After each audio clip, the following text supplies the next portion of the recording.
Okay, we have a brand new box, shrink wrapped Mansions of Madness. We're gonna dive into the box and see what's in here. So, bear with me. We'll open up the shrink wrap here. Take a look at what we have. Again, Fantasy Flight.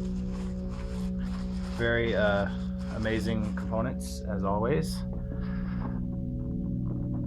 They always do such a great job of creating such good themes and components. Here's the box cover. Looks really nice. Right. And inside, what do we have? Let's see here. Oh, there's an errata card, it looks like. So I think I got a more recent purchase of this game. Just showing some replacement cards that you need to, I guess maybe you have to order them. 3 cards need to be reprinted to correct the errors. Okay, so that's something I gotta do later on, maybe mail it in or a request or something like that. We have a rules book here. Really good, really well thought out, great instructions. Everything looks great. It's pretty much the same stuff I saw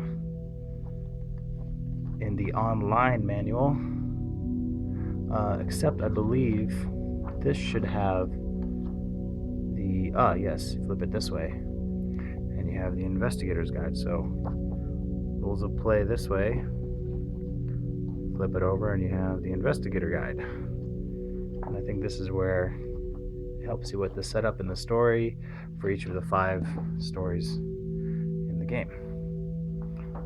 Okay. Next thing we have is the keeper guide. This is the thing that you can't find online because this would be a spoiler. If people read this, then they would know what to expect in the game. I'm just going to turn through this really quick because I don't want to ruin it for myself or any of the viewers. Okay, so we have our 2 guides and rules of play. Nice little stack of their amazing cutouts. As always, great theme. I'll go ahead and open these and we'll look through that. They have all kinds of different stuff here. The actual play surface with the different parts of the map. There's threat tokens, whatnot there. This is the part that I'm kind of starting to get annoyed by from all of these Fantasy Flight releases. All the inserts look exactly the same. Got this really lame little thing with a trench in the middle. That doesn't help me store anything. I mean, look at these little cards here. I mean, these, I guess they put a little flap here, but that doesn't really help me, does it? All the little mini cards, those are a lot smaller than I thought they would be. On the camera they look kind of big, but this is actually pretty darn small. Those are tiny. Wow. Compared to the pictures I saw online, those are very small. These are all the stands that we're going to put all of the different monsters on. Let's see. Now we have the regular cards. And these will have all the different combat cards and those different things. So now this insert, what do you do about this? I mean, how am I going to store all of this stuff? It's kind of silly. I feel like I need to get a different storage solution. So here, let me just move this out of here. Really, really lame. Okay, anyways. So here's all of our minifigures. Got a bunch of monsters and zombies. Cthulhuiness. Let's see. Here's our investigators. Those are pretty darn small too, but I bet they'd be really fun to paint. Painting is always fun. Yeah. Okay, and then of course our 10-sided die. All right. Let me go ahead and open up some of this stuff and we'll take a closer look. Okay, so now that I've had a chance to take all the components out of the box, kind of set everything up, here's what we have. All the different investigators. These are amazing detail for how small they are. Let me just point out how small these are. I mean, they look a lot bigger on camera than they actually are. Here's a pen to show you the difference. Look how small those figures are. Pretty small. Same thing with these cards over here.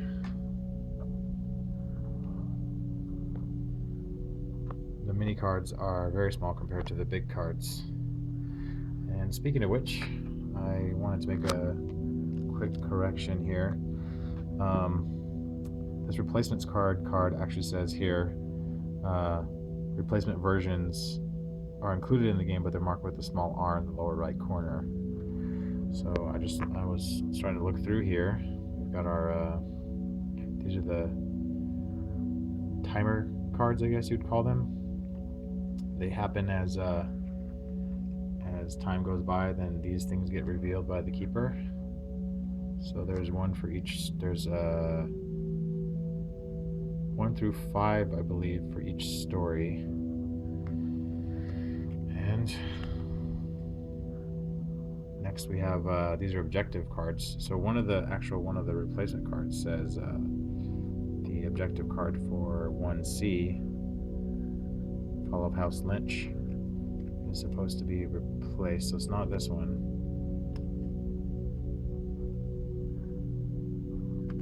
I will just start moving these. I believe.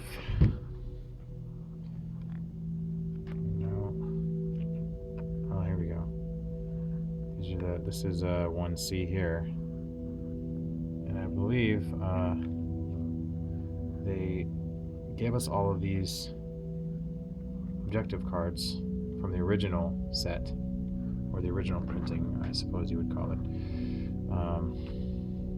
And I found out that the replacement cards are at the very bottom of the deck, but let's just go through the rest of these. These are all the keeper actions that the keeper is able to do. Number on the top, I believe, is how much threat points it costs. And then under here we have all of our investigator cards.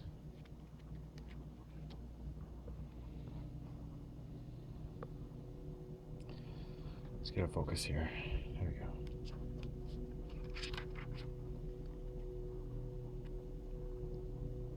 Jenny Barnes. Gloria Goldberg. Kate Winthrop. Sister Mary. An old favorite, Harvey Walters. Joe Diamond. Michael McGlynn. And another favorite, Ashcan Pete. And up here we have the combat cards for the beasts. Any beast type figures. And I think those would correspond. Actually, let me scroll up here to our monsters. Oops, sorry about that. Those are our monster figures. Each come with their own stand, which will include one of their cards. A couple of maniacs over here. I believe that's a night beast back there, or some kind of night creature. So I think those 4 there in the middle, these 4 I think are going to be beast. Those will be beast combat cards. And then let's see, these are These are the Eldritch cards, and Eldritch models. I'll be drawing the Eldritch combat cards, which I believe look like has the Cthulhu symbol on it.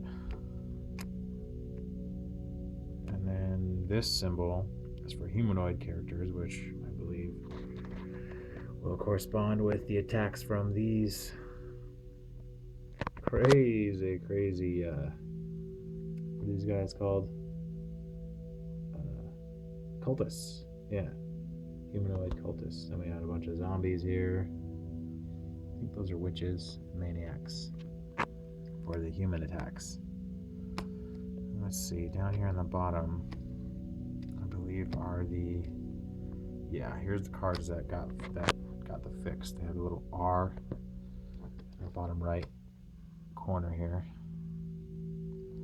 So this is the uncontrollable urges, which is the Eldritch combat card. Yep. And this should be that 1C objective that we were talking about earlier. Yeah, it has an R on it there. So we have to replace this in the deck.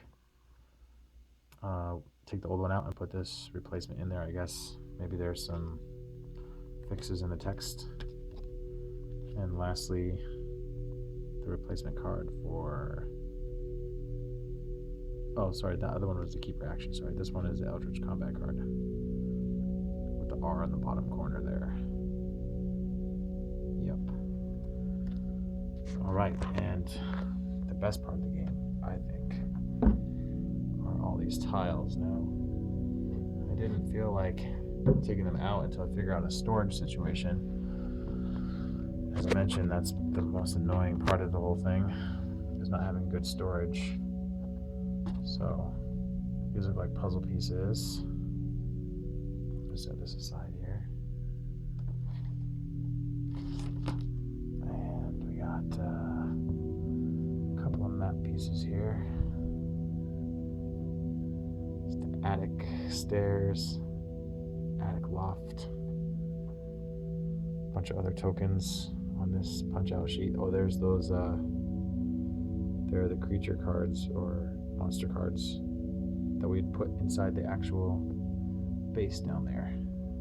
It shows their stats. And I believe on the back, the back has their special abilities and damage, hit points kind of stuff. Oh, that one's popping out.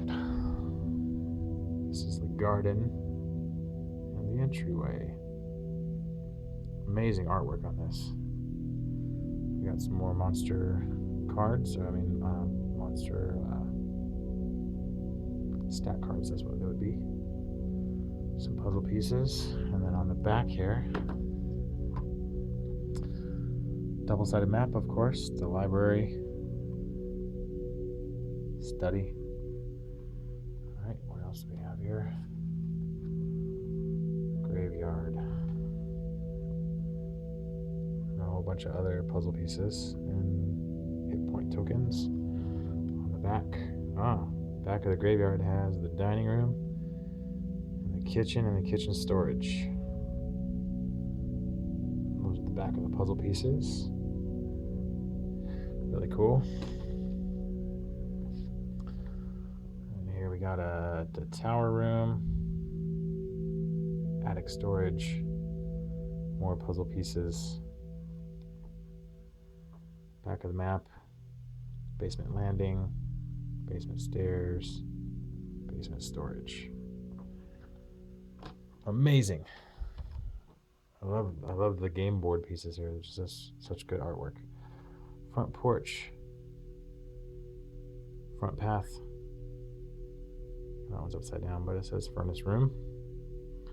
Over here is a secret passage. We got some corpse tokens there. Looks like a tooth. Okay, and on the back here, we've got the laboratory, the freezer. I wonder what kind of experiments they do in here, huh? And the operating room. Oh boy, that should be an interesting mission. More investigation that has to be done. Storage closet and Guest bedroom. Back of those tokens. And let's see what else we have here. Patio. And the root cellar. Nice. Just amazing. And here we have ceremony room. That's definitely gonna be down underground. And we have a chasm here. Flip this whole thing over and we should have a double-sided map board here. What else do we have? Bathroom number 1. Corner hallway 2. Corner hallway 1. Another hallway 2 here. Nursery, where the kids play. Bathroom 2. Alright, what else we got? This is the storage shed in the backyard. Got the cave 2. Secret underground areas. Cave 1. On the back we have coat room, gallery, and hallway 3. Some more puzzle pieces, I believe. Hallway 4. And then we have a mud room, which comes from the front yard. There's a whole bunch of spaces out here in the front yard. Wow. Wonder what kind of action happens out there. Then we have the crypt. And hallway 1. And then here's the foyer. Or foyer. However you'd like to pronounce it. That's the grand entrance to the mansion. Pretty awesome. I think that's all the components. Yep, I got it all covered, except those rule books need to be read, obviously. And cards sorted. If somebody has a good storage solution for this, that'd be great, because I really need some kind of way to store all this instead of that little trench doohickey thing inside the box. Alright, so that's it for now. Thanks for watching. And when you get Mansions of Madness, have fun, enjoy playing the game.